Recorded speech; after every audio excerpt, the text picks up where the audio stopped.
പാലക്കാട് നെന്മാറയിലെ ഇരട്ട കൊലപാതകത്തിൽ കുറ്റപത്രം അല്പസമയത്തിനകം സമർപ്പിക്കും. ഉച്ചയ്ക്ക് ശേഷം ആലത്തൂർ സെഷൻസ് കോടതിയിലാണ് കുറ്റപത്രം സമർപ്പിക്കുക. കേസിലെ ഏകപ്രതിയായ ചെന്താമര റിമാൻഡിലാണുള്ളത്. കേസിൽ 133 സാക്ഷികളാണുള്ളത്. 58 ദിവസത്തിനകം കുറ്റപത്രം തയ്യാറാകാൻ കഴിഞ്ഞു എന്ന് പാലക്കാട് SP അജിത് കുമാർ പ്രതികരിച്ചു. അന്വേഷണത്തിൽ ഒട്ടേറെ വെല്ലുവിളികൾ ഉണ്ടായെന്നും അജിത് കുമാർ പറഞ്ഞു. ദിവസമാണ് ഉള്ളത്. സോ ഫാസ്റ്റ് ട്രാക്ക് ബേസിസിൽ ഇൻവെസ്റ്റിഗേഷൻ ചെയ്തിട്ട് ഏകദേശം ഇൻവെസ്റ്റിഗേഷൻ നമ്മുടെ പൂർത്തിയായിട്ടുണ്ട്. സോ കോൺസിക്വൻ്റ്ലി നമുക്ക് ചാർജ് ഷീറ്റ് പോകും. സോ നമുക്ക് എല്ലാം എവിഡൻസ് ഒരു വളരെ കൃത്യമായിട്ട് കളക്ട് ചെയ്യണം. അത് കൃത്യമായിട്ട് നമ്മുടെ കേസിലേക്ക് കൊണ്ടുവരണം. സോ നമുക്ക് എററിൻ്റെ മാർജിൻ വളരെ കുറവാണ് ഈ കേസിൽ. സോ അതൊരു ചാലഞ്ചാണ് ഉള്ളത്. പക്ഷെ നമ്മുടെ ടീം വളരെ നന്നായിട്ടാണ് ഇതിൽ വർക്ക് ചെയ്തത്. കോടതിൻ്റെ പരിഗണനത്തിൽ ഈ കേസ് അപ്പോൾ ഇത് പോകുന്നുണ്ട്. സോ അതിലെ ട്രയൽ സമയത്ത് ഏത് മാറ്റർ ഏത് രീതിയിൽ കൊണ്ടുവരും, ഡിഫൻസ് ഏത് രീതിയിൽ കൊണ്ടുവരും, നമുക്ക് ഇപ്പോൾ പ്രതീക്ഷിക്കാൻ പറ്റില്ല. ഗൂഗിൾ VS ചേരുന്നുണ്ട്. ഗൂഗിൾ, കേരളത്തെ നടുക്കിയ ഒരു കൊലപാതകമാണ് ഈ നെന്മാറ കൊലപാതക കേസ്. വളരെ ക്രൂരനായിട്ടുള്ള കൊലപാതകി. ആ കൊലപാതകി വീണ്ടും അങ്ങനെ ഭീഷണി മുഴക്കി ആ സമൂഹത്തെ ഒന്നാകെ മുൾമുനയിൽ നിർത്തിയ സംഭവത്തിലാണ് 58 ദിവസം കൊണ്ട് പോലീസിന് ഈ കേസിൽ കുറ്റപത്രം സമർപ്പിക്കാൻ കഴിഞ്ഞിരിക്കുന്നത്. പ്രതി ഇപ്പോൾ റിമാൻഡിലാണ്. കുറ്റപത്രത്തിൽ പറയുന്ന പ്രധാനപ്പെട്ട കാര്യങ്ങൾ ബലപ്പെടുത്തുന്ന ഈ വിചാരണ ഘട്ടത്തിലൊക്കെ തന്നെ ഗാംഭീര്യ രീതിയിലാണോ ഈ കുറ്റപത്രങ്ങളൊക്കെ തയ്യാറാക്കിയിരിക്കുക?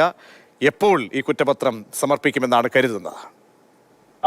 ഇന്ന് ഏകദേശം ഒരു 3 മണിക്ക് ശേഷം നെന്മാറ കേസിൽ, അത് വളരെ പ്രമാദമായ കേസാണ്, വളരെ ചർച്ച ചെയ്യപ്പെട്ട കേസാണ്. ആ കേസിൽ കുറ്റപത്രം സമർപ്പിക്കും എന്നുള്ളതാണ് വ്യക്തമാകുന്നത്.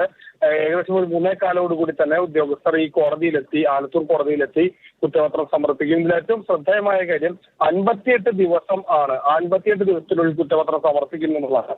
വളരെ വേഗത്തിൽ ഇത്തരത്തിലൊരു കുറ്റപത്രം സമർപ്പിക്കാൻ കഴിയുന്നു എന്നുള്ളതാണ് പോലീസിനെ സംബന്ധിച്ചിടത്തോളം വലിയ നേട്ടമായി നിൽക്കുന്നത്. അതോടൊപ്പം തന്നെ ഇന്ന് രാവിലെ SP അടക്കം വ്യക്തമാക്കിയത് പരമാവധി അല്ലെങ്കിൽ ഏതെങ്കിലും തരത്തിൽ ഒരു തരത്തിലും ഇറർ ഫ്രീ ആയിട്ടുള്ള ഒരു കുറ്റപത്രമാണ് തങ്ങൾ തയ്യാറാക്കിയതെന്നാണ്. യാതൊരു തരത്തിലും പഴുതുകൾ വിടാതെ എല്ലാ തെളിവുകളെയും കൂട്ടി യോജിപ്പിച്ചുകൊണ്ടുള്ള ഒരു കുറ്റപത്രമാണ് സമർപ്പിക്കുന്നതെന്നാണ് പാലക്കാട് SP വ്യക്തമാക്കിയത്. അത്തരത്തിൽ വലിയ രീതിയിൽ ഒരു സമഗ്രമായ അന്വേഷണം പോലീസിന്റെ ഭാഗത്തു നിന്ന് നടത്തി. 30-ലധികം സാക്ഷികളുള്ള ഒരു കേസാണ്.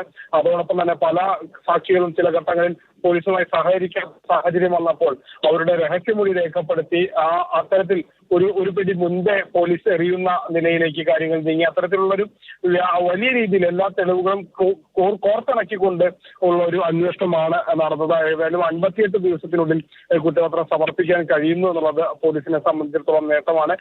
നിലവിൽ മറ്റാരുടെയും പ്രേരണ ഇല്ലാതെ സ്വന്തം ഇഷ്ടപ്രകാരം സ്വയം ആണ് ഈ കൊലപാതകം ചെന്ന് അവർ നടത്തിയതെന്നാണ് പോലീസ് വിലയിരുത്തൽ. അങ്ങനെ തന്നെയാണ് ഈ കുറ്റപത്രത്തിലും പറഞ്ഞിട്ടുള്ളത് എന്നുള്ള സൂചനകളാണ് പുറത്തു വരുന്നത്. തീർച്ചയായും അങ്ങനെ എല്ലാവരും ആഗ്രഹിക്കുന്നത് പോലെ തന്നെ ഇനി ഒരിക്കലും ഒരു കുടുംബത്തിലും ഇങ്ങനെ ഒരു സംഭവം ഉണ്ടാകാത്ത രീതിയിൽ തന്നെ ശിക്ഷ ഉറപ്പാക്കണം. ഈ ക്രൂരനായ പ്രതിക്ക് ആ നിലയിലുള്ള കുറ്റപത്രം തന്നെ സമർപ്പിക്കപ്പെടും എന്ന് നമുക്ക് പ്രതീക്ഷിക്കാം. കുറ്റപത്രത്തിൻ്റെ ഡീറ്റെയിൽസ് അല്പസമയത്തിനകം തന്നെ കൂടുതലായി നമുക്ക് കൈകളിലേക്ക് എത്തുകയും ചെയ്യും. ഇപ്പോൾ കൊല്ലപ്പെട്ട സുധാകരൻ്റെ മക്കളായ അഖിലയും അതുല്യയും നമ്മോടൊപ്പം ചേരുന്നുണ്ട്. റിട്ടയർഡ് SP സുഭാഷ് ബാബുവും നമ്മോടൊപ്പം തത്സമയം ചേരും. അഖില, അതുല്യ, അല്പസമയത്തിനകം ഈ കേസിൽ കുറ്റപത്രം സമർപ്പിക്കാൻ പോവുകയാണ്. അപ്പോൾ ഏറ്റവും കൂടുതൽ നിങ്ങളെ സംബന്ധിച്ചോളം വേദനയുടെ നിമിഷങ്ങൾ ഇങ്ങനെ കടന്നു പോകുന്ന സമയത്ത് തന്നെ ഈ പ്രതിയെ സംബന്ധിച്ച് പോലീസിനെ നല്ല രീതിയിൽ ഗൃഹപാഠം നടത്തി അവർ കുറ്റപത്രം സമർപ്പിക്കുകയാണ്. അപ്പോൾ എത്ര പ്രതീക്ഷയുണ്ട് ഈ അന്വേഷണ സംഘത്തോടും അടുത്ത നടപടിയോടും?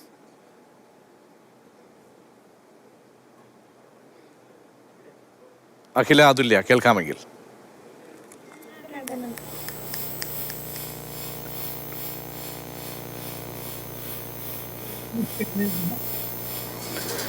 അഖില, അതുല്യ, കേൾക്കാമോ? ഞാൻ ചോദിക്കുന്നത് കേൾക്കാമോ? അല്പസമയത്തിനകം കുറ്റപത്രം കൊടുക്കാൻ പോവുകയാണ്. അപ്പോൾ നല്ല പ്രതീക്ഷയുണ്ടല്ലേ? നല്ല പ്രതീക്ഷയുണ്ട്. അയാൾക്ക് വധിച്ചിട്ട് തന്നെ കിട്ടുമെന്നുള്ള നല്ല പ്രതീക്ഷയുണ്ട്. അപ്പോൾ നീതി ഉണ്ടാകും, നല്ല ശിക്ഷ കിട്ടുമെന്ന് തന്നെ ഉറപ്പുണ്ടല്ലേ? അതെ അതെ, നല്ല ശിക്ഷ കിട്ടും തന്നെയാണ് ഉറപ്പുണ്ട്. പോലീസുകാർ അതിനുവേണ്ടി നല്ലപോലെ ശ്രമിച്ചിട്ടുണ്ട്. എല്ലാം തുടക്കത്തിൽ ഒരു പോലീസിന്റെ ഭാഗത്തുനിന്ന് ഒരു വലിയൊരു വീഴ്ചയാണ് സംഭവിച്ചതൊക്കെ നമുക്കറിയാം, നിങ്ങൾക്ക് രണ്ടുപേർക്കും അറിയാം.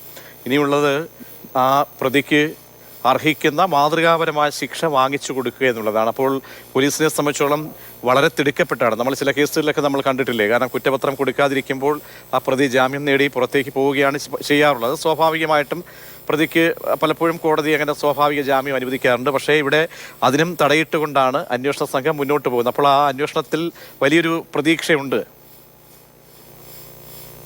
അതെ, ഫസ്റ്റ് പോലീസുകാരുടെ വെയിറ്റ് തന്നെയാണ്. പക്ഷെ ഇപ്പൊ അവരതെല്ലാം മാറി എല്ലാം ഓക്കെ ആയിട്ട് എല്ലാം നല്ല പോലെ റിപ്പോർട്ട്സ് ഒക്കെ സമർപ്പിക്കാൻ ശ്രമിക്കുന്നുണ്ട്. അപ്പൊ അതിന്റെ ഒരു നല്ലൊരു വിശ്വാസം ഉണ്ട് പോലീസുകാരുടെ.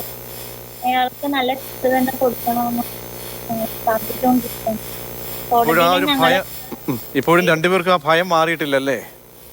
ഇല്ല, ഇനിയും അയാൾ എന്തായാലും ഇറങ്ങിക്കഴിഞ്ഞാലും നമ്മളുടെ ആരുടെങ്കിലും ജീവൻ പോകും, ഇല്ലെങ്കിൽ നാട്ടുകാരുടെ ജീവൻ പോകും, എന്തായാലും അത് ഉറപ്പാണ്.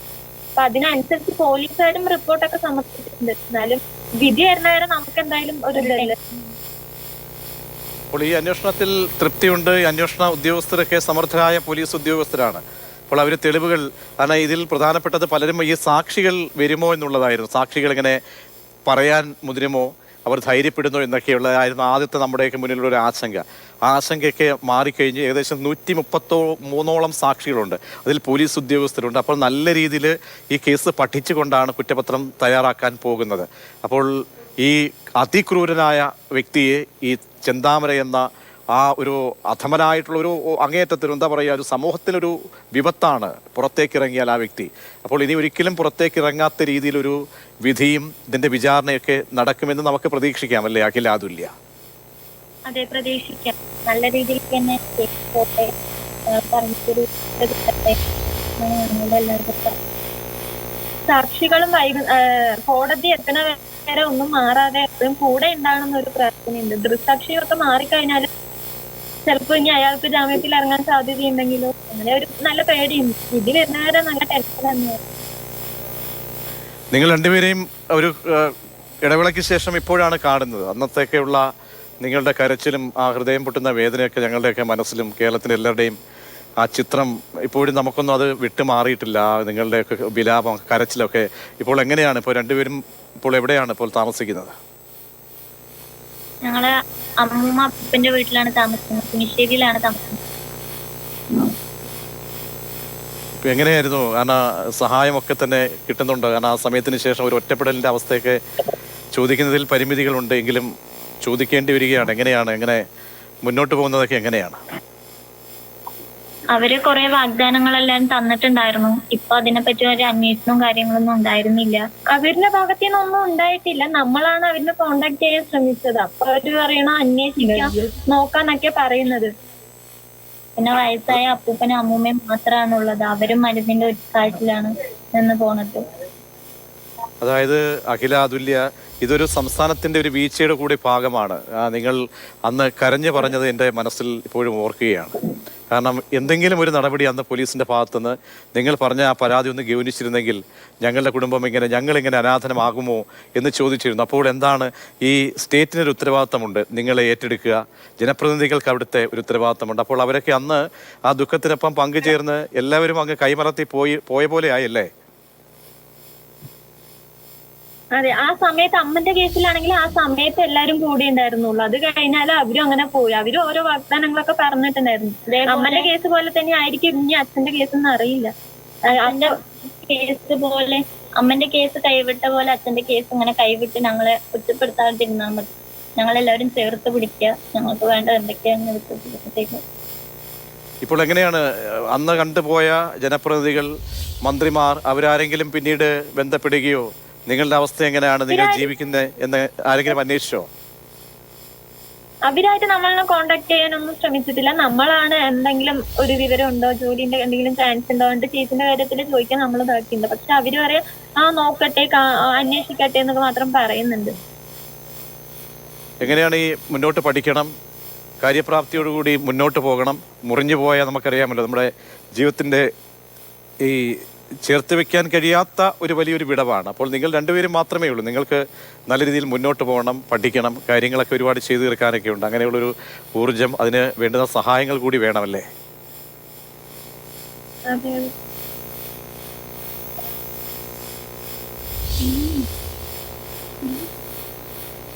ഇപ്പോൾ സർക്കാരിന്റെ ഭാഗത്തുനിന്ന് ഒരു കനിവിനി ഉണ്ടാകണം. അതെ അതെ, സർക്കാർ ഞങ്ങളെ ഏറ്റെടുക്കണം. ഞങ്ങളുടെ സംഭവിച്ചത് ഇല്ലെങ്കിൽ അച്ഛനെങ്കിലും കൂടെ ഉണ്ടാകുമായിരുന്നു. അച്ഛനായിരുന്നു ഞങ്ങളുടെ താങ്ങെന്ന് പറയാൻ. അമ്മയെ നഷ്ടപ്പെട്ടപ്പോ അച്ഛനായിരുന്നു ഞങ്ങളുടെ എല്ലാതും. അച്ഛനെയും ഇവര് എല്ലാം കൂടി കൊന്നു. ഞങ്ങൾക്ക് ആരാ ഉള്ളത്? ഞങ്ങൾ എവിടെ ഇരിക്കുക? അച്ഛൻ ഉണ്ടെങ്കിലായിരുന്നു എന്റെ ബസ് ക്യാഷ് ആണെങ്കിലും എന്തിനാണെങ്കിലും എനിക്ക് അച്ഛനെങ്കിലും ക്യാഷ് തരുമായിരുന്നു, എനിക്കാണെങ്കിലും വിളിക്കാണെങ്കിൽ. ഇനിയിപ്പോ എന്തെയ്യുന്ന അറിയില്ല നമുക്ക്.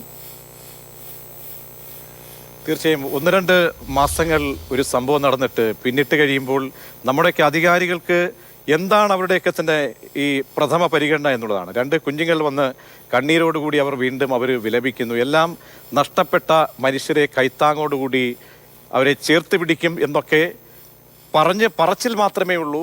ആ സമയത്ത് അവരുടെ വീട്ടിൽ വന്ന് അനുശോചനം അർപ്പിക്കുന്നു, റെയ്ത്ത് വയ്ക്കുന്നു, എന്തൊക്കെയോ കാട്ടിക്കൂട്ടുന്നു.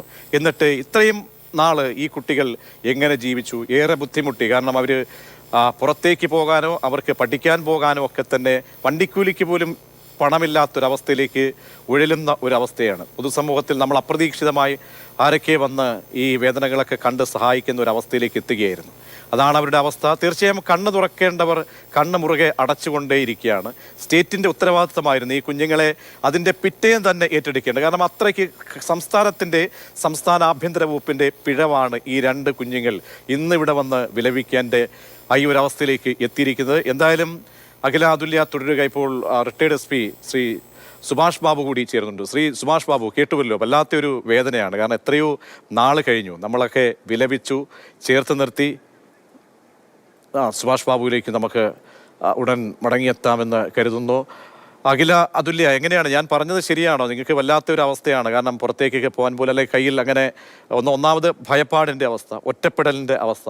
പിന്നീട് നമുക്കറിയാമല്ലോ, ജീവിത ചെലവും സാഹചര്യങ്ങളും ഒക്കെ തന്നെ പിടികിട്ടാത്ത രീതിയിൽ എല്ലാ രീതിയിലും നമുക്ക് മുന്നോട്ട് പോകാൻ കഴിയാത്ത അവസ്ഥയാണ്. അങ്ങനെ ഒരു അവസ്ഥയിലൂടെയാണോ നിങ്ങളും കടന്നുപോയിക്കൊണ്ടിരിക്കുന്നത് അഖില അതുല്യ?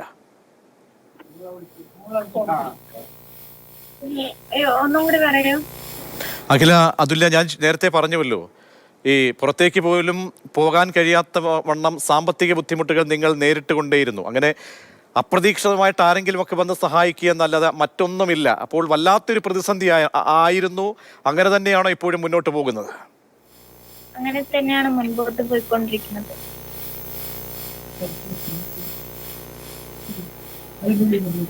അപ്പോൾ ആരും ഇതൊന്നും കണ്ടിട്ട് പിന്നെ ആരും വിളിച്ചില്ലേ? വിളിക്കേണ്ടവരാരും വിളിച്ചില്ലേ? ഇല്ല, വിളിച്ചിട്ടൊന്നുമില്ല. നിങ്ങൾ എങ്ങനെ ജീവിക്കുന്നുവെന്ന് ആരും ചോദിക്കുന്നില്ല അല്ലേ? ഇല്ല, ആരും വന്ന് അന്വേഷിക്കൊന്നും ചെയ്തിട്ടില്ല. തീർച്ചയായും ഈ നാട്ടിൽ തന്നെയാണല്ലോ ഈ 2 കുഞ്ഞുങ്ങൾക്ക് വന്നിങ്ങനെ വിലപിക്കേണ്ടി വരുന്നത്. എല്ലാവരെയും അരിഞ്ഞു വീഴ്ത്തിയ ഒരു ക്രൂരൻ, അധമനായ ഒരു അങ്ങേയറ്റത്തെ എന്താ പറയുക, ഒരു സമൂഹത്തിൻ്റെ ഒരു വൈറസായി വിപത്തായി മാറിയ ഒരു കുറ്റവാളി. ആ കുറ്റവാളി വെല്ലുവിളിച്ചിട്ട് പോയിട്ടും ആ കുറ്റവാളിയെ ചെവിക്കൊള്ളാതെ, അവരുടെ പരാതി ആ കുടുംബത്തിൻ്റെ കേൾക്കാതെ അവരെ അനാഥരാക്കി മാറ്റിയതിൻ്റെ ഉത്തരവാദിത്തം ഈ സ്റ്റേറ്റിനാണ്. എന്നിട്ടും ഇത്ര നാളായിട്ട് ഈ കുഞ്ഞുങ്ങളെ ഒന്ന് ഏറ്റെടുക്കാൻ വലിയ പ്രയോറിറ്റിയാണല്ലോ ബാക്കിയുള്ള കാര്യങ്ങൾക്കെല്ലാം. അനർഹർക്കും ഒക്കെ തന്നെ വലിയ രീതിയിൽ വാരിക്കോരി കൊടുക്കുന്ന ഒരു സർക്കാർ ഈ കുഞ്ഞുങ്ങളുടെ കാര്യത്തിൽ ഒന്ന് കണ്ണു തുറക്കാൻ തയ്യാറായില്ലല്ലോ എന്ന് ഓർക്കുമ്പോൾ വല്ലാത്ത ആശ്ചര്യമാണുള്ളത്. ശ്രീ സുഭാഷ് ബാബു ചേരുന്നുണ്ട്, റിട്ടയർഡ് SP ശ്രീ സുഭാഷ് ബാബു. വലിയ ഒരു വ്യസന നിമിഷത്തോടു കൂടി നമുക്കിതിനെ ചർച്ച ചെയ്യേണ്ടി വരികയാണ്. സുധാകരൻ്റെ 2 മക്കളും നമ്മോടൊപ്പം ഈ ഫ്ലോറിലുണ്ട്. അവർ പറഞ്ഞുവല്ലോ അവരനുഭവിച്ച ദുഃഖങ്ങൾ, അവരെങ്ങനെയാണ് കഴിയുന്നതെന്ന് പോലും പിന്നീട് ആരും തിരിഞ്ഞു നോക്കിയിട്ടില്ല. പിന്നീട് അന്ന് വന്ന് വാഗ്ദാനങ്ങളൊക്കെ നൽകിപ്പോയവരുണ്ട്. 1.5-2 മാസം കഴിഞ്ഞു ഈ കേസിൻ്റെ കുറ്റപത്രം കൊടുക്കുകയാണ് 58 ദിവസത്തിന് ശേഷം. ഇപ്പോഴും അവരുടെ പഠനം ഏറ്റെടുക്കാനോ അവരുടെ സാമ്പത്തിക കാര്യങ്ങൾ ഏറ്റെടുക്കാനോ ഈ സംസ്ഥാന സർക്കാർ അങ്ങനെ ഒരു തീരുമാനം ഉണ്ടാക്കിയില്ല എന്ന് പറയുമ്പോൾ സുഭാഷ് ബാബു അമ്പരപ്പുണ്ടോ? തീർച്ചയായിട്ടും. കാരണം ഇതിൽ ഈ കുട്ടിയുടെ അച്ഛനും ആൾക്കാർ, അതായത് ഇപ്പോൾ ഉണ്ടായ 2 ആളുടെ കൊലപാതകവും അതിന് ഉത്തരവാദി ശരിക്കും പോലീസ് ഉദ്യോഗസ്ഥന്മാരുടെ അനാസ്ഥ തന്നെയാണ്. അപ്പോൾ ഈ കുട്ടികളെ സംരക്ഷിക്കാനുള്ള ഒരു ഉത്തരവാദിത്വം ഇവരെ ഈ അനാഥത്വത്തിലേക്ക് വലിച്ചു വിട്ടിരിക്കുന്നത് പോലീസിൻ്റെ ഇനാക്ഷൻ എന്നുള്ളത് കൊണ്ട് ഗവൺമെൻറ്റിനും അതുപോലെ തന്നെ പോലീസ് ഡിപ്പാർട്ട്മെൻറ്റും തന്നെ ആ കുട്ടികളുടെ പേരിൽ ഉത്തരവാദിത്വമുണ്ട്. അപ്പോൾ ഇന്നലെ ഞാൻ മാതൃഭൂമി ചാനലിൽ തന്നെ ആ കുട്ടികൾ രണ്ടാളും വളരെ സങ്കടത്തോടുകൂടി അവരുടെ ശാരീരിക അവസ്ഥയൊക്കെ കണ്ടു കഴിയുമ്പോൾ നമുക്ക് ആർക്കാരും സങ്കടം തോന്നും. അപ്പോൾ ആ ഒരവസ്ഥയിലേക്ക് അവരെ തിരിഞ്ഞു നോക്കാൻ ആരുമില്ലാത്തൊരവസരത്തിൽ പ്രത്യേകിച്ച് നമുക്കിവിടെ ഒരു ഭരണ സംവിധാനത്തിന് വന്നിരിക്കുന്ന കുറ്റകരമായ വീഴ്ചയുടെ ഭാഗമായിട്ട് ഇങ്ങനെ ഒരു ദുരന്തം ആ വീടിന് സംഭവിച്ച ആ കുട്ടികളെ സംബന്ധിച്ചിടത്തോളം അവരുടെ ഭാവി അനിശ്ചിതത്വത്തിലാണ്. അത് സുഖലോലുപരായിട്ട് കഴിയുന്ന ആളുകൾക്ക് വീണ്ടും വീണ്ടും ഇങ്ങനെ ചക്കരക്കുടത്തിൽ കൈകിട്ട് വാരി തിന്നുന്ന ടീമുകൾക്കൊക്കെ വെച്ച് വാരി കൊടുക്കാൻ വേണ്ടിയും പാലൂട്ടാൻ വേണ്ടിയും ഈ സർക്കാരിന് പണമുണ്ട്. ഈ രണ്ട് കുട്ടികളെ ഏറ്റെടുക്കാനുള്ള ഒരു മനസ്സലിവ് ഇവർ കാട്ടിയില്ലെന്ന് പറയുമ്പോൾ ഈ സ്റ്റേറ്റിൽ തന്നെയാണ് ഇതൊക്കെ സംഭവിക്കുന്നത്. ശ്രീ സുഭാഷ് ബാബു, തീർച്ചയായിട്ടും അത് നമ്മളെ സംബന്ധിച്ചിടത്തോളം വളരെ സങ്കടം, അതിനേക്കാൾ ലജ്ജാകരമായ കാര്യമാണ്. കാരണം ഇതിൽ ഗവൺമെൻറ് എന്തായാലും ഒരു ഉത്തരവാദിത്വമുണ്ട്, യാതൊരു സംശയമില്ല. ആ കുട്ടികളെ സംബന്ധിച്ച് അവർ ആരെങ്കിലും സഹായിക്കുന്നുണ്ടെങ്കിൽ നമ്മളൊക്കെ ദൂരെയാണ്, നമ്മളെക്കൊണ്ട് ചെറിയ രീതിയിലൊക്കെ സഹായിക്കാൻ പറ്റുള്ളൂ. എന്നിരുന്നാൽ തന്നെ ആരെങ്കിലും സഹായിക്കാൻ പറ്റുകയാണെങ്കിൽ എനിക്ക് ഈ ഭരണകൂടത്തിനെതിരായിട്ട് അവർ കോടതിയെ തന്നെ സമീപിക്കുക, അവരുടെ അനാഥത്വത്തിൻ്റെ ഉത്തരവാദിത്വം പോലീസാണ് എന്ന് തെളിയിക്കുന്നതിന്, അല്ലെങ്കിൽ ഭരണനിർവഹണത്തിൻ്റെ അനാസ്ഥ കാരണമാണ്, അല്ലെങ്കിൽ പിന്നെ കെടുകാര്യസ്ഥത കൊണ്ടാണ് ഈ കുട്ടികൾക്ക് ഈ ദുരന്തം ഉണ്ടായതെന്നുള്ള എല്ലാവർക്കും അറിയാം. കാരണം ജാമ്യത്തിലിറങ്ങിയ പ്രതി അവിടെ വന്ന് താമസിക്കുമ്പം ഈ കുട്ടികൾ ഉൾപ്പെടെ എല്ലാവരും നാട്ടുകാരുൾപ്പെടെ പരാതി അവിടെ പോലീസ് സ്റ്റേഷനിൽ കൊണ്ടു കൊടുത്തിട്ട് ഒരു നടപടി എടുക്കുകയോ അങ്ങനെ മാനസിക രോഗിയാണെന്ന് പറഞ്ഞാൽ പോലും ഇദ്ദേഹത്തിന് മെൻ്റൽ ഹെൽത്ത് ആക്ട് പ്രകാരം അദ്ദേഹത്തിന് ട്രീറ്റ്മെൻറ്റ് കൊടുക്കാൻ ഒന്നും താല്പര്യം കാണിക്കാതിരുന്ന പോലീസ് തീർത്തും ഇനിയും തെമ്മാടി പുറത്തേക്ക് ഇറങ്ങിക്കഴിഞ്ഞാൽ ഈ കുഞ്ഞുങ്ങൾക്ക് ജീവിക്കാൻ കഴിയില്ല. പലരെയും സ്കെച്ചിട്ടിട്ടാണ് പോയിരിക്കുന്നത്. അപ്പോൾ നോക്കണം, അത്രമേൽ ക്രൂരനായ ഒരു വ്യക്തി പ്രതിസ്ഥാനത്തുള്ളപ്പോൾ തിടുക്കപ്പെട്ടൊക്കെ കുറ്റപത്രം സമർപ്പിക്കുന്നത് ശരിയാണ്. പക്ഷേ ഇതിനൊക്കെ ഒരു മാറ്റമുണ്ടായിട്ടുണ്ടോ? സമാനമായ രീതിയിൽ ആരെങ്കിലും സ്റ്റേഷനിലേക്ക് ഇതേ രീതിയിൽ വന്ന് പരാതികൾ നൽകുമ്പോൾ അത്തരത്തിലുള്ള ഇരകൾ നൽകുന്ന പരാതികളെ അവഗണിച്ചുകൊണ്ട് കഴിഞ്ഞ 1.5 മാസത്തെ നോക്കിക്കഴിഞ്ഞാൽ പരാതികൾ ഗൗനിച്ചിരുന്നെങ്കിൽ 1, 2, 3 ജീവനുകൾ നഷ്ടപ്പെടില്ലായിരുന്നു ശ്രീ സുഭാഷ് ബാബു. അപ്പോൾ അതിലൂടെ നമ്മൾ എവിടെയാണ് ചിന്തിക്കേണ്ടത്, ചിന്തനം നടത്തേണ്ടത് ശ്രീ സുഭാഷ് ബാബു? അതെ, അല്ല, ഇത് പോലീസ് ഡിപ്പാർട്ട്മെൻറ്റ് ഒന്നല്ലല്ലോ. ഇപ്പം നമ്മൾ എറണാകുളത്ത് ചേന്നമംഗലത്ത് കണ്ട സംഭവമായാലും ശരി, അതിനുശേഷം റിതു അവർ 4 ആളെ വെട്ടി 3 ആൾ മരിച്ചല്ലോ. അതിനുശേഷം ഇപ്പോൾ തലശ്ശേരിയിൽ പോലീസുകാർക്ക് ആദ്യത്തെ ദിവസം തല്ലുകൊണ്ടുവന്നതിന് ശേഷം 2ാമത്തെ ദിവസം ചെന്നപ്പോൾ അവരെ പരസ്യമായിട്ട് അധിക്ഷേപിച്ച് വീണ്ടും വനിതാ സബ് ഇൻസ്പെക്ടർ ഉൾപ്പെടെയുള്ള ആളുകളെ തല്ലി തകർത്തു. എന്നിട്ടൊന്നും പോലീസ് നടപടിയെടുക്കാതിരുന്ന അവസരത്തിൽ ഇതിൻ്റെ അർത്ഥം എന്താ? ക്രിമിനലുകൾ ഇതേമാതിരിയുള്ള മാനസിക രോഗി എന്ന് പോലീസ് മുദ്രകുത്തുകയാണെങ്കിൽ പോലും അവരെയൊക്കെ അഴിഞ്ഞാടാൻ വിടുകയും അതിനുശേഷം ഉണ്ടാകുന്ന ദുരന്തങ്ങൾ ഈ സാധാരണക്കാരൻ അനുഭവിക്കുകയും ചെയ്യുന്ന ഒരവസ്ഥ എന്ന് പറഞ്ഞാൽ നമുക്കൊന്നും ആലോചിക്കാൻ പറ്റില്ല. അപ്പോൾ അതിനേക്കാൾ ദുരന്തമാണ് നമുക്കിപ്പം നമ്മുടെ ഈ മയക്കുമരുന്നിന്. പക്ഷേ അതിപ്പോൾ ഗത്യന്തരമൊന്നുമില്ല. കാരണം നാട്ടുകാർ തന്നെ തിരിഞ്ഞ് തല്ലും എന്നുള്ളൊരവസരം വന്നപ്പോൾ പോലീസും എക്സൈസും ഭരണകൂടത്തിൽപ്പെട്ട ആളുകൾക്ക് പോലും നാട്ടുകാരെ അഭിമുഖീകരിക്കാൻ വയ്യാത്ത സാഹചര്യത്തിൽ എന്തൊക്കെയോ ചെയ്ത് കാട്ടിക്കൂട്ടുന്നത് എത്ര നാളത്തേക്ക് ചെയ്യുമെന്നൊന്നും നമുക്കറിയാൻ പറ്റില്ല. എന്തായാലും അവിടെ കുറച്ച് ആക്ഷനൊക്കെ ഇവിടെ വത്തുകൊണ്ട് ഈ കുട്ടികളെ സംബന്ധിച്ചിടത്തോളം ഞാൻ പറയുന്നത്, ഈ മാതൃഭൂമി ചാനൽ ആ കുട്ടികളുടെ ഈ ദുരവസ്ഥയെ സംബന്ധിച്ചുകൊണ്ട് ഈ എടുത്തു പറയുന്നു എന്ന് പറയുന്നത് സുഭാഷ് ബാബു, കാരണം സർക്കാർ മുഖം തിരിച്ചു കഴിഞ്ഞാൽ സുമനസ്സുള്ള ഒരുപാട് പേരുണ്ട് ഈ കേരളത്തിൽ. ഈ 2 കുട്ടികളുടെ മുഖം കാണുമ്പോൾ നമ്മുടെയൊക്കെ മനസ്സിൽ, നമ്മുടെ വീട്ടിലെ നമ്മുടെ കുഞ്ഞുങ്ങളുടെ സഹോദരിമാരുടെയൊക്കെ മുഖം നമ്മുടെ മനസ്സിൽ ഓർമ്മ വരേണ്ടതാണ്. അത്ര നോക്കൂ, അവരുടെ ആ ഒരു അവസ്ഥ നോക്കൂ. അവർ ഇപ്പോൾ വന്നിരുന്ന് സംസാരിക്കുന്നത് പോലും അവർ ഉള്ളിൽ ദുഃഖം അടക്കി പിടിച്ച് ആരുമില്ല കൂടെ. ഒന്ന് ആ അവസ്ഥ ചിന്തിച്ചു നോക്കൂ. നമ്മൾ എല്ലാവരും, അമ്മയില്ല, അച്ഛനില്ല, അച്ഛമ്മയില്ല, ആരുമില്ല. അവരാരോട് എന്തെങ്കിലും പറയും? 2 പേർ അങ്ങോട്ടും ഇങ്ങോട്ടും മുഖം നോക്കിയിരുന്ന് ദുഃഖങ്ങൾ പറയേണ്ട അവസ്ഥയിൽ ഈ ഭരണകൂടത്തെ ഇതാരെ നമ്മൾ പറയും? ആരാണ് ഇവരെ സഹായിക്കേണ്ടത്? അതുകൊണ്ട് ഒരുപാട് പേരുടെ കൈകൾ പിടിച്ചുയർത്തി അവരെ ജീവിതത്തിലേക്ക്, അവരുടെ ജീവിതത്തിൻ്റെ ചരടുകൾ അറ്റുപോകുമ്പോൾ ചേർത്ത് വയ്ക്കാൻ തയ്യാറാകുന്ന സുമനസ്സുള്ള ഒരുപാട് പേരുണ്ട്. ആ ഹൃദയങ്ങൾ, ഇവരുടെ മുഖം കാണണം. തീർച്ചയായും സർക്കാർ മുഖം തിരിഞ്ഞ് നിൽക്കുന്നിടത്ത് നമ്മൾ ഈ സുമനസ്സുകൾ ഇവരുടെ മുഖം കാണും. അവസാനമായി ശ്രീ സുഭാഷ് ബാബു, ഇനി നമുക്ക് ആ കുറ്റപത്രത്തിന്റെ ഡീറ്റെയിൽസിലേക്ക് വരികയാണെങ്കിൽ 133 സാക്ഷികളുണ്ട്. അതിൽ പല സാക്ഷികളും ഭയപ്പെട്ടിരുന്നു കേസിന്റെ ആദ്യം പുറമേ ഈ വന്ന സാക്ഷി പറയാനായി. പിന്നീട് അവർ രഹസ്യമൊഴി നൽകിയിട്ടുണ്ട്. അവരുടെ പേരുവിവരങ്ങൾ പുറത്തേക്ക് വിടില്ല. അപ്പോൾ പിന്നീട് രേഖകളുണ്ട്, ശാസ്ത്രീയമായ രേഖകൾ. ആദ്യം ഈ കുറ്റസമ്മതം നടത്തിയ പ്രതി പിന്നീട് അഭിഭാഷകന്റെയൊക്കെ ആശയവിനിമയത്തിന് ശേഷമായിരിക്കണം മജിസ്ട്രേറ്റിന് മുന്നിലേക്ക് വരുമ്പോൾ കുറ്റം നിഷേധിക്കുന്നു. അപ്പോൾ പഴുതടച്ചുള്ള എല്ലാ രീതിയിലുമുള്ള, കാരണം 500-ലേറെ പേജുകളിലുള്ള കുറ്റപത്രമാണ് തയ്യാറാകാൻ പോകുന്നത്. അതിൽ എത്രത്തോളം ഒരുപക്ഷെ നമുക്ക് ഈ കേസിന്റെ ട്രയലുമായി ബന്ധപ്പെട്ടും അങ്ങേയറ്റത്തെ ഒരു പരമാവധി ശിക്ഷ തന്നെ ലഭിക്കുന്ന ഒരു സാഹചര്യം ഉരുത്തിരിയുമോ? മറ്റെന്തെങ്കിലും ചലഞ്ചസ് ഈ കേസിൽ ഉണ്ടോ ശ്രീ സുഭാഷ് ബാബു? അല്ല, പെട്ടെന്ന് തന്നെ അതിനകത്ത് അന്വേഷണം പൂർത്തിയാക്കി അതിന് കുറ്റപത്രം സമർപ്പിച്ചു എന്ന് പറയുന്നത് നമ്മളെ സംബന്ധിച്ചിടത്തോളം വളരെ സന്തോഷകരമായ ഒരു സാഹചര്യമാണ്. സാധാരണ അങ്ങനെ പോലീസ് ജയിലിൽ അതിങ്ങനെ ആക്കത്തിലിട്ട് ഇങ്ങനെ താമസിപ്പിച്ചിട്ട് എപ്പോഴെങ്കിലും എന്തെങ്കിലും ഒരെണ്ണം എഴുതി ഒരു പേരിന് മാത്രം ഒരു ചാർജ് ഷീറ്റ് കൊടുക്കും. ഇത് ഏതായാലും വളരെ പെട്ടെന്ന് അന്വേഷിച്ച് മോശം അല്ലാത്ത രീതിയിൽ അന്വേഷണം നടത്തിയിട്ടുണ്ടാകുമെന്നാണ് തോന്നുന്നത്. കാരണം ഗൗരവതരമായൊരു കേസായതുകൊണ്ട് അത് ശ്രദ്ധിച്ചിട്ടുണ്ടാവും എന്ന് നമുക്ക് വിശ്വസിക്കാം. അവിടെ പോയി കഴിഞ്ഞപ്പോൾ എന്തായാലും പ്രതിയുടെ കുറ്റസമ്മതം എന്ന് പറഞ്ഞാൽ കോടതിയിൽ പോയി പറഞ്ഞിരുന്നുവെങ്കിൽ അതിന് കുറച്ചും കൂടെ പ്രസക്തി ഉണ്ടായിരുന്നു. പക്ഷേ അദ്ദേഹം പല ആളുകളുടെ അടുത്തും പുറത്ത് പറഞ്ഞിട്ടുണ്ട്, ഞാനിങ്ങനെ ചെയ്തത് ശരിയാണ്, ഞാൻ ഇനിയും ചെയ്യും എന്ന് അദ്ദേഹം വീണ്ടും പറഞ്ഞിട്ടുണ്ട്. അത് പരസ്യമായിട്ട് എല്ലാവരും പറഞ്ഞിട്ടുണ്ട്.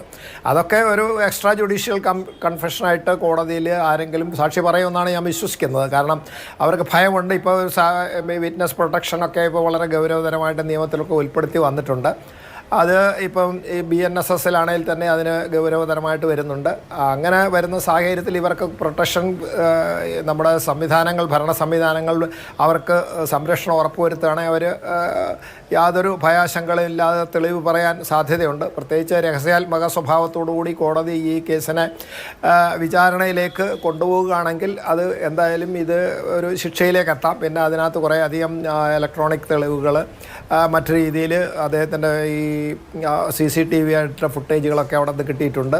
അപ്പോൾ അതിൽ നിന്നൊക്കെ കേസ് ശിക്ഷിക്കാൻ ഉള്ള സാഹചര്യം നമുക്ക് തള്ളിക്കളയാൻ പറ്റില്ല. എന്തായാലും അങ്ങനെ വരുമെന്ന് നമുക്ക് വിശ്വസിക്കാം. നല്ല കൊള്ളാവുന്ന ആരെങ്കിലും ഒരു പ്രോസിക്യൂട്ടറെ വെക്കുകയും അതുപോലെ തന്നെ പോലീസ് അതിനെ ജാഗരൂകരായിട്ട് ഈ വിറ്റ്നസിനെയൊക്കെ ശരിയായ രീതിയിൽ കോടതിയിൽ ഹാജരാക്കി അവർ തെളിവ് കൊടുക്കുന്നതിന് വേണ്ടിയിട്ട് അവർക്ക് വേണ്ട മാനസികമായ ധൈര്യവും ഉത്തേജനവും നൽകണം എന്നാണ് എനിക്ക് പറയാനുള്ളത്. അങ്ങനെ വരുന്ന അവസരത്തിൽ ഇതെന്തായാലും നമുക്ക് ഒരു ശിക്ഷയിലേക്ക് എത്താൻ സാധിക്കും. പിന്നെ ഈ കുട്ടികളെ സംബന്ധിച്ച് ഭയാശങ്കകളെന്ന് പറഞ്ഞാൽ അദ്ദേഹത്തിന് എന്തായാലും പെട്ടെന്നൊന്നും പുറത്തേക്ക് വരാൻ പറ്റില്ല. വരാതെ ഇനി അദ്ദേഹം പുറത്തേക്ക് വരാറാകുമ്പോഴത്തേക്ക് അദ്ദേഹത്തിന് ശാരീരികമായ അവശതകളൊക്കെ വന്നതിന് ശേഷമേ ഇനി എന്തായാലും പുറത്തേക്ക് വരുള്ളൂ. ഇങ്ങനെയുള്ള ഇത്രയും ഗൗരവതരമായ കുറ്റം ചെയ്ത ഒരു പ്രതിയെ കോടതി പോലും അത്ര ലാഘവത്തോടുകൂടി കാണുമെന്ന് തോന്നുന്നില്ല. പക്ഷേ കിട്ടുന്ന തെളിവനുസരിച്ചിട്ട് പരമാവധി അദ്ദേഹത്തിന് വധശിക്ഷ കൊടുക്കാൻ മതിയായ സാഹചര്യങ്ങൾ ഇവിടെ ഉണ്ടല്ലോ. ആ പ്രത്യേകിച്ച് അദ്ദേഹം പരസ്യമായി വെല്ലുവിളിച്ച് ഞാൻ ചെയ്യുമെന്ന് പറഞ്ഞതിന് ശേഷം നമ്മുടെ സംവിധാനത്തിൻ്റെ പരാജയം കൊണ്ടും കൂടെ ഉണ്ടായ സംയോജിതമായ ഒരു രീതിയിലാണ് ഇത് ചെയ്യപ്പെട്ടിരിക്കുന്നത്. അതുകൊണ്ട് എന്തായാലും പോലീസിനെ സംബന്ധിച്ച് പോലീസിൻ്റെ പ്രത്യേക ഉത്തരവാദിത്വമുണ്ട്. ആ കുട്ടികളെ സംരക്ഷിക്കുക എന്നുള്ളതാണ്. പെട്ടെന്ന് ആരെങ്കിലുമൊക്കെ മുന്നോട്ട് വന്നിട്ട് ഇതിന് ആ കുട്ടികളെ സഹായിക്കാനൊരു സാഹചര്യം എന്തായാലും ഉണ്ടാക്കണമെന്ന് ഞാൻ വളരെ ആത്മാർത്ഥമായിട്ട് ആഗ്രഹിക്കും. ഇന്നലെ അത് ഞാൻ വിചാരിച്ച ആരെങ്കിലുമൊക്കെ സഹായിച്ചിട്ടുണ്ടാവും, നമ്മളിതിനെപ്പറ്റി ആരും പറഞ്ഞില്ല. ഇന്നലെ ഏതായാലും ഇങ്ങനൊരു ചർച്ചയ്ക്ക് മാതൃഭൂമി എടുത്തപ്പോഴാണ് ഞാനിത് കാണുന്നത്. ഇങ്ങനെ ആയിപ്പോയല്ലോ എന്ന് എനിക്ക് സങ്കടം തോന്നിയിട്ടുണ്ട്. അപ്പോൾ ആരെങ്കിലും ഇതിന് വേണ്ടിയിട്ട് ഇറക്കണമെന്ന് ഞാൻ ഇതിലൂടെ എൻ്റേതായ ഒരു അഭ്യർത്ഥനയോടെ നടക്കുകയാണ്. എന്തെങ്കിലും ആ കുട്ടികൾക്ക് സാമ്പത്തികമായിട്ട് സഹായിക്കാൻ ഗവൺമെൻറ്റിലും സമ്മർദ്ദം ചെലുത്താൻ ആർക്കെങ്കിലും സാധിക്കുകയാണെങ്കിൽ അത് ചെയ്തിട്ട് ആ കുട്ടികളെ രക്ഷിക്കണം. എന്തായാലും കേസിൻ്റെ ഗതി വളരെ മോശമല്ലാത്ത രീതിയിൽ നമുക്ക് ഒരു ശുഭാപ്തി വിശ്വാസത്തിൻ്റെ സാഹചര്യം ഇപ്പോൾ ഉണ്ട് എന്നാണ് ഞാൻ വിശ്വസിക്കുന്നത്. അത് ആ രീതിയിൽ മുന്നോട്ട് പോകണം. അതിനെല്ലാവരും അതിനു വേണ്ടിയിട്ട് പ്രത്യേകിച്ച് പത്രമാധ്യമങ്ങൾ അതിനുവേണ്ടി അതിൻ്റെ പിന്നാലെ അതിന് കൂടണം എന്ന് എനിക്ക് പ്രത്യേകമായിട്ടൊരു അഭ്യർത്ഥനയുണ്ട്. ഈ കുട്ടികളെ സംരക്ഷിക്കാനും എല്ലാ വാർത്താമാധ്യമങ്ങളും ഒന്ന് ഉണർന്ന് പ്രവർത്തിക്കണം എന്നുകൂടി ഞാൻ അഭ്യർത്ഥിക്കുന്നു. തീർച്ചയായും വളരെയധികം നന്ദി ശ്രീ സുഭാഷ് ബാബു. പറഞ്ഞതുപോലെ തന്നെ അഖിലയും അതുല്യയും ഇങ്ങനെ കണ്ണീരോടുകൂടി നമ്മോടൊക്കെ പറയുന്നത് പോലെ തന്നെ സംസ്ഥാനത്തിൻ്റെ ആ ഒരു കണ്ണ് അവരിലേക്ക് വേണം. അവരെ ഏറ്റെടുക്കണം. അവരുടെ പഠനം ഉൾപ്പെടെ അവരുടെ ജീവിത ചെലവ് ഉൾപ്പെടെ ഏറ്റെടുത്തുകൊണ്ട് മുന്നോട്ട് പോകാനുള്ള ഒരു മനസ്സലിവ് സംസ്ഥാനത്തിൻ്റെ ഭാഗത്തു നിന്നും അധികം വൈകാതെ ഉണ്ടാകട്ടെ. ഒപ്പം തന്നെ കുറ്റപത്രം അല്പസമയത്തിനകം സമർപ്പിക്കപ്പെടും.